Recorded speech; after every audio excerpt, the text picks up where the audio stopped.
Corona virus के खात्मे के लिए दुनिया भर में वैक्सीन बनाने का काम तेजी से जारी है। इसी बीच रूस ने ऐलान किया है कि उसकी कोरोना वायरस वैक्सीन प्रभावी रही है और 1 जनवरी से बाजार में उपलब्ध हो जाएगी। चीन, ब्रिटेन और अमेरिका की कंपनियां भी कोरोना वायरस वैक्सीन के तीसरे और अंतिम चरण का ट्रायल कर रही हैं। इस बीच पूरी दुनिया में वैक्सीन पर कब्जा करने की रेस तेज हो गई है और अब तक 5.7 अरब कोरोना वैक्सीन का ऑर्डर हो चुका है। रूस की कोरोना वायरस वैक्सीन के लिए 20 देशों से 1 अरब डोज का ऑर्डर मिला है। पश्चिमी देशों की प्रयोगशालाओं में बन रही वैक्सीन की पहली खेप के ज्यादातर हिस्से पर अमेरिका कब्जा कर चुका है। इस समय दुनिया भर में 6 कोरोना वायरस वैक्सीन अपने तीसरे चरण में है।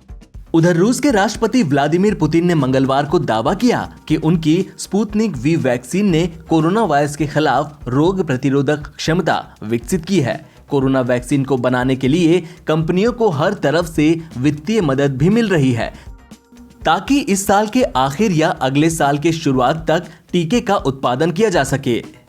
कोरोना वैक्सीन बना रही ऑक्सफोर्ड यूनिवर्सिटी ने एस्ट्राजेनेका के साथ करार किया है। ऐसी आशा की जा रही है कि ऑक्सफोर्ड की वैक्सीन के तीसरे चरण के ट्रायल का रिजल्ट सितंबर तक आ जाएगा। कोरोना वैक्सीन के सबसे बड़े खरीदारों में अमेरिका, ब्रिटेन, यूरोपीय यूनियन और जापान शामिल हैं। यूरोपीय यूनियन के 70 करोड़, ब्रिटेन के 25 करोड़, जापान के 49 करोड़ डोज शामिल हैं। उधर रूस की कोरोना वायरस वैक्सीन के लिए 20 देशों से 1 अरब डोज का ऑर्डर मिला है। इन देशों में भारत भी शामिल है। भारत में रूस की स्पुतनिक वी वैक्सीन के निर्माण की भी बात चल रही है। भारत में दुनिया की सबसे बड़ी वैक्सीन बनाने वाली कंपनी सीरम इंस्टीट्यूट है। सीरम के साथ दुनिया की कई और कंपनियां करार कर चुकी हैं। देश भर में कोरोना वायरस का खतरा टलने का नाम नहीं ले रहा। आंध्र प्रदेश, बिहार और यूपी में कोरोना वायरस के मामले रोज नया रिकॉर्ड बना रहे हैं। केंद्रीय स्वास्थ्य मंत्रालय द्वारा बुधवार सुबह जारी आंकड़ों के मुताबिक पिछले 24 घंटे में कोरोना के 60,963 नए मामले रिपोर्ट हुए हैं और 834 नए मरीजों की मौत हुई है। अभी देश में संक्रमण का कुल आंकड़ा 23,29,639 हो गया है। इनमें से 6,43,948 एक्टिव केस हैं और 16,39,600 लोग ठीक हो चुके हैं। देश में अब तक कुल 46,091 मौतें हो चुकी हैं। विश्व स्वास्थ्य संगठन के आंकड़ों के विश्लेषण के मुताबिक भारत में पिछले 7 दिनों में 4 से 10 अगस्त तक प्रतिदिन कोरोना के अमेरिका और ब्राजील से ज्यादा मामले सामने आए हैं। आंकड़ों के मुताबिक कोरोना वायरस संक्रमण के मामलों में अमेरिका और ब्राजील के बाद भारत तीसरा सर्वाधिक प्रभावित देश है।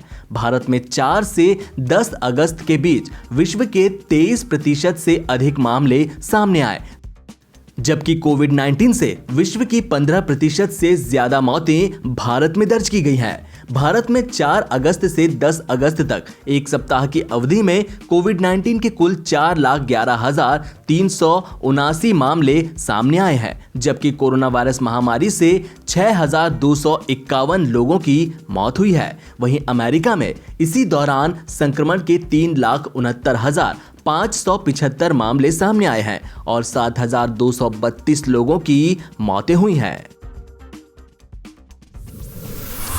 दिल्ली में कोविड-19 के मामले एक बार फिर से बढ़ने लगे हैं। पिछले 7 दिनों में सोमवार को छोड़कर रोजाना 1,000 से ज्यादा मामले सामने आ रहे हैं, जबकि सोमवार को 707 लोग कोरोना पॉजिटिव पाए गए। कोरोना पॉजिटिव मामलों की बढ़ती संख्या अस्पतालों में भी साफ दिख रही है। दिल्ली सरकार के आंकड़ों के मुताबिक 13,906 कोविड बेड में से 3,318 बेड यानी 24% बेड अब उपयोग में हैं। एम्स के निदेशक डॉक्टर रणदीप गुलेरिया ने बताया कि हमने पिछले 3-4 दिनों में कोविड-19 मरीजों की भर्ती में भारी बढ़ोतरी देखी है। गुलेरिया के मुताबिक पब्लिक मूवमेंट बढ़ जाने से, लोगों द्वारा सोशल डिस्टेंसिंग का पालन न किए जाने से और फेस मास्क न पहनने की वजह से यह संभव हुआ है। कोरोना पॉजिटिव केसों में बढ़ोतरी देखी जा रही है। इसमें मौसम भी एक फैक्टर है। एम्स के डायरेक्टर ने कहा कि मौसम निश्चित रूप से वायरस की लंबी उम्र में एक भूमिका निभाता है। हमने H1N1 के साथ देखा है कि कम तापमान और उच्च आर्द्रता के कारण बारिश के मौसम में कैसे मामले बढ़ते हैं। मंगलवार को दिल्ली में कोविड-19 के 1257 नए मामले दर्ज किए गए, जो कि शहर की टैली को 1,47,000 से ऊपर तक ले गए।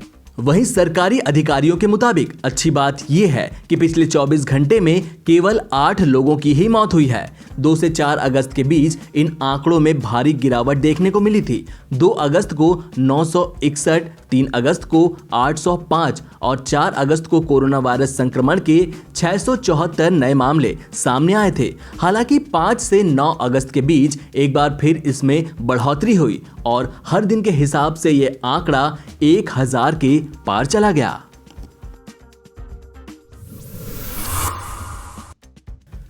कश्मीर को लेकर सऊदी अरब को धमकी देना पाकिस्तानी विदेश मंत्री शाह महमूद कुरैशी को भारी पड़ रहा है। सऊदी में ही नहीं बल्कि पाकिस्तान में भी कुरैशी के बयान की सार्वजनिक निंदा की जा रही है। नौबत यहां तक आ गई है कि कुरैशी को मीडिया से भागना पड़ रहा है। उधर सऊदी अरब ने पाकिस्तान के साथ $6.2 बिलियन की फाइनेंशियल डील को रद्द कर दिया है और उधार तेल गैस पर रोक लगा दी है। कुरैशी ने कहा था कि Saudi organisation of Islamic cooperation में जम्मू कश्मीर के मुद्दे पर भारत के खिलाफ खड़ा नहीं होने दे रहा है। कुरैशी ने कहा था कि OIC कश्मीर पर अपने विदेश मंत्रियों की परिषद बैठक बुलाने में आनाकानी बंद करे। पाकिस्तान कश्मीर से अनुच्छेद 370 के खात्मे के बाद से ही 57 मुस्लिम देशों के संगठन OIC के विदेश मंत्रियों की बैठक बुलाने के लिए लगातार सऊदी अरब पर दबाव डाल रहा है। एक अन्य सवाल के जवाब में कुरैशी ने कहा कि पाकिस्तान और ज्यादा इंतजार नहीं कर सकता। कुरैशी ने कहा कि पाकिस्तान ने सऊदी अरब के अनुरोध पर खुद को कुआलालंपुर शिखर सम्मेलन से अलग कर लिया था और अब पाकिस्तानी यह मांग कर रहे हैं कि सऊदी अरब कश्मीर के मुद्दे पर नेतृत्व दिखाए। पाकिस्तानी विदेश मंत्री ने कहा कि अगर OIC के विदेश मंत्रियों की बैठक होती है तो इससे कश्मीर पर भारत को इस्लामिक देशों की ओर से स्पष्ट संदेश जाएगा। ऐसा माना जा रहा है कि कश्मीर पर अंतर्राष्ट्रीय समर्थन नहीं मिलने से कुंठित कुरैशी ने यह बयान दिया है।